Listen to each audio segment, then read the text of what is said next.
हर particular part का अपना एक अलग प्रोजेक्ट बना दो। समझेगा? जैसे मान लो एक एग्जांपल के लिए समझते हैं, ठीक है? एक एग्जांपल के लिए समझते हैं कि अब यहां पर मान लो मेरे पास सपोज करो एक एप्लीकेशन है चेतु, ठीक है? chetu.com ये एक एप्लीकेशन हो गया, ठीक है, जो फ्रंट एंड हो गया। अब इसी के अंदर मान लो और चीजें चलती हैं, ठीक है? हमने कहा इसके अंदर चलता है एक shop.chetu.com, ठीक है? एक हमने कहा ats.chetu.com, एक हमने कहा इसके अंदर और चलता है मान लो hrms.chetu.com। अच्छा, अब अगर आप लोग उसमें पूछूं कि ये chetu.com और ये shop.chetu.com में क्या डिफरेंस है, क्या बताओगे आप? chetu.com पूरा एक प्रोजेक्ट है और वो उसका एक पार्ट है।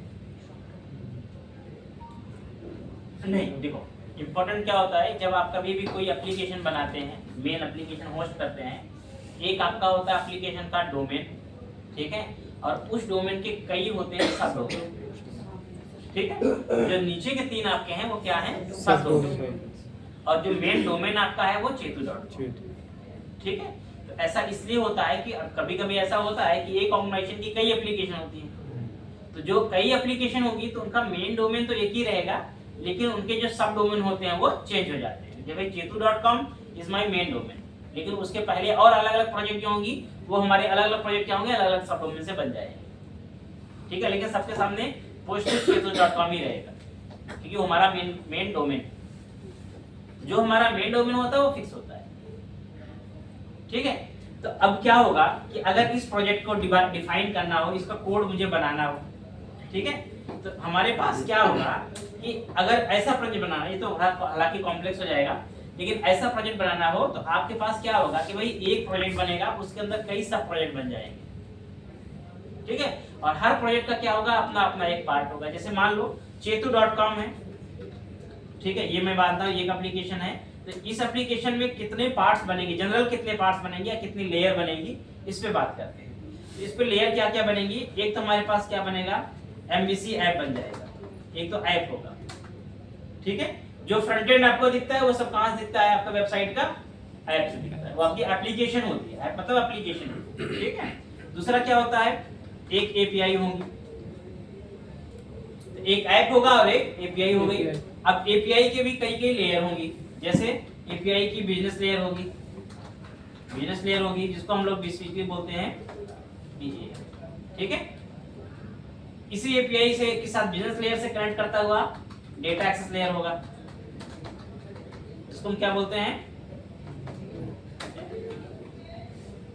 ठीक है? फिर इसी डेटा एक्सेस लेयर के साथ कनेक्टेड आपका होगा यूटिलिटी लेयर हो सकता है, और इन्हीं के साथ आपका एक और हो सकता है व्यू मॉडल या मॉडल।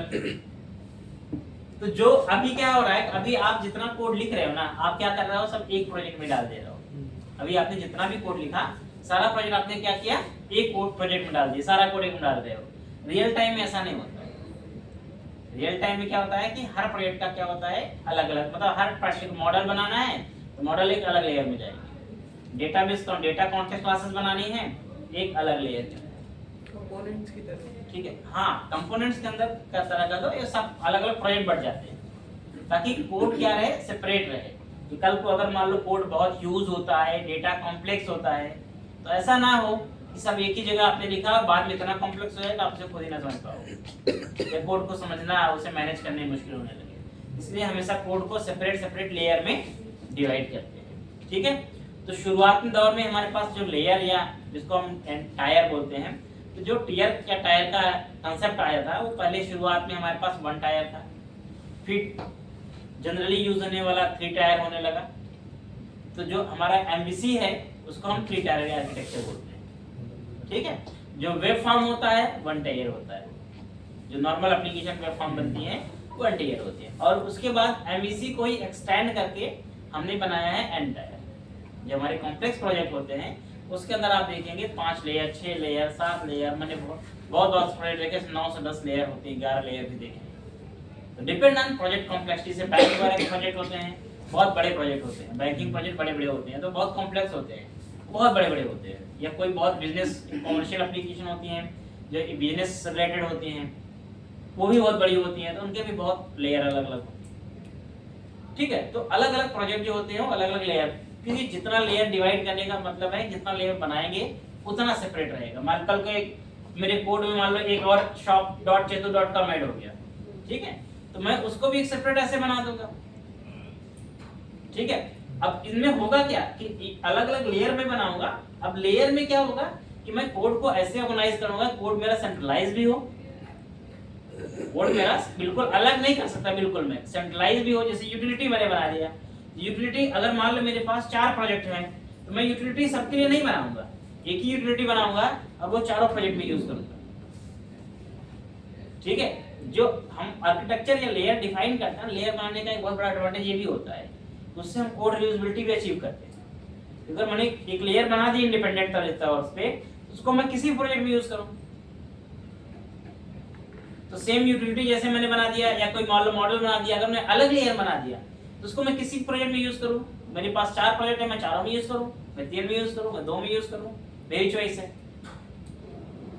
तो आर्किटेक्चर में डिफाइन करने का ये बहुत बड़ा फायदा होता है, कोड रियूजेबिलिटी भी इससे हम अचीव कर पाते हैं।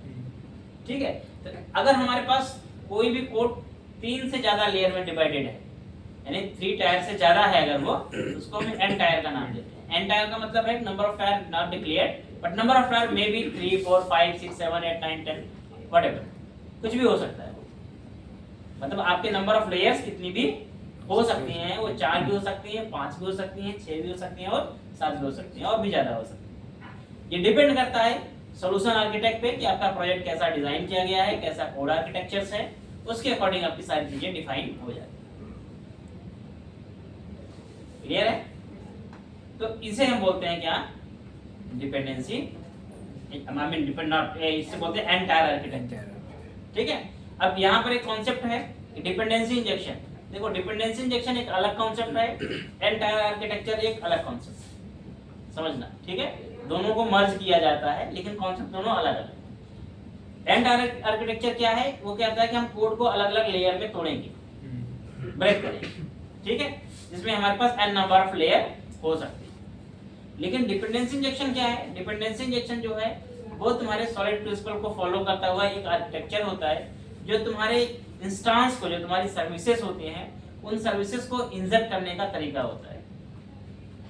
ठीक है, जो तुम्हारा सॉलिड प्रिंसिपल का एक लास्ट होता है, सॉलिड प्रिंसिपल का एक लास्ट प्रिंसिपल होता है inversion of control, inversion of control. ठीक है, आईओसी होता है, तो वो आईओसी को फॉलो करता है। और इन्वर्जन ऑफ कंट्रोल क्या करता है कि तुम्हारा जो बेसिकली डिजाइन पैटर्न होता है ये उसे फॉलो करता है, जिससे तुम्हारी सर्विसेज को इंजेक्ट कराने में हेल्प मिलती है। अब उसमें तुम अलग अलग तरीके अचीव करते हो, जैसे सिंगलटन अचीव करते हो, ट्रांजिएंट अचीव करते हो, ठीक है, या अलग अलग सर्विसेज को तुम अचीव कर पाते हो, अलग अलग तरीके से अपना कोड राइट कर पाते हो। ठीक है, तो सबसे पहले तो एक एग्जांपल हमें ये समझना पड़ेगा कि हम डिपेंडेंसी इंजेक्शन अचीव कैसे करते हैं और उसका बेनिफिट क्या है। ठीक है, तो डिपेंडेंसी इंजेक्शन का सबसे पहले आपको थोड़ी सी थ्योरी पता होनी चाहिए, क्योंकि इंपॉर्टेंट है। और एक्चुअल में डिपेंडेंसी इंजेक्शन को हम डायरेक्टली ऐसे समझ भी नहीं सकते हैं, क्योंकि ये बहुत इंटरकनेक्टेड टॉपिक है। ठीक है, तो अगर मैं बोलूं DI इन ASP.NET Core, अभी मैं केवल ASP.NET Core में DI की बात करूंगा। यहां पर समझना होगा आपको कि यहां पर क्या है, कैसे काम करता है। ठीक है, देखो, डिपेंडेंसी इंजेक्शन को अगर ये डिफाइन करता है तो क्या कहता है, dependency injection is a software design pattern that allow us to separate the dependencies of class from